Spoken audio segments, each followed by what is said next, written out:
Hello' গাইছ, আজি আপোনালোকক মই এটা বিশেষ কোৰ্চৰ বিষয়লৈ ক'বলৈ বিচাৰিছোঁ, যিটো নেকি আগন্তুক দিনত বহুত এটা ট্ৰেণ্ডিং বা বহুত এটা ডিমাণ্ডিং এটা ট্ৰেড হ'বলৈ গৈ আছে, যিটো নেকি নাম হৈ গ'ল ৰেফ্ৰিজাৰেশ্যন এণ্ড এয়াৰ কণ্ডিশ্যনিং।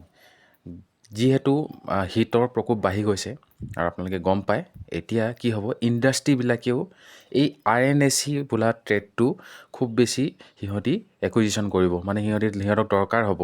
তো যাৰ কাৰণে এতিয়া ITI যিসকল ট্ৰেড পঢ়ি থৈছিলে, এইটো এটা সময়ত একেবাৰে ডিমাণ্ডিং নথকা ট্ৰেড আছিলে, বিশেষকৈ অসমত, কিয়নো অসমত দৰকাৰেই নাছিলে একো ইণ্ডাষ্ট্ৰী।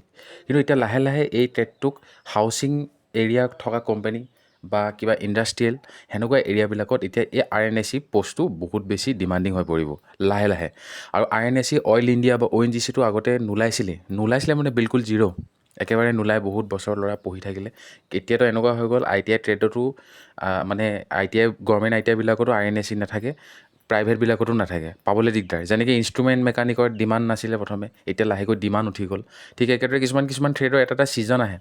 তো এতিয়া লাহেকৈ এই ছিজনটো আহিব RNAC, আৰু এইবাৰ অইলত ওলাইছে, আৰু অইলৰ আপোনাৰ হাউচিং এৰিয়াতে যথেষ্টখিনি দৰকাৰ হয়, বা ইণ্ডাষ্ট্ৰিটো দৰকাৰ হয় RNAC। তো সেইটো কাৰণে এই ট্ৰেডটো আগন্তুক দিনত, মই এইটো কোৱা নাই যে আপোনালোকে এতিয়া ফিটাৰ পঢ়ি আছে যদি সেইটো নপঢ়ি RNAC পঢ়ক, মই সেইটো ক'বলৈ যোৱা নাই। কিন্তু এটা আগন্তুক দিনত ইয়াৰ ডিমাণ্ড এটা আহিব। আৰু কোনোবাই যদি টাইম থাকে, মই এনে কথা এটা কৈছোঁ, কাৰোবাৰ যদি পাৰ্চেণ্টেজ বেয়া, যেনেকৈ আজিকালি ITIত ধৰি লওক পাৰ্চেণ্টেজ কম থাকিলে গভৰ্ণমেণ্ট ITIত ছিট নাপায়, কাউন্সিলিঙত দিগদাৰ হয়, বা RNAC পাই যায়, তেতিয়া আপোনালোকে মন দুখ নকৰিব, ইয়াৰ প্ৰাইভেট জবো যথেষ্ট ওলায়। ঠিক আছে। আৰু যদি কেনেবাকৈ আপোনালোকে যদি বেলেগ কিবা ট্ৰেড পঢ়িও থৈছে, তো তাৰ লগত এইটো আপোনালোকে ইনক্লুড কৰিব পাৰে। ঠিক আছে। আগন্তুক দিনত যিকোনো ক্ষেত্ৰত ক'ৰবাত নহয় ক'ৰবাত হেল্প হৈ যায় এই ট্ৰেডবিলাক।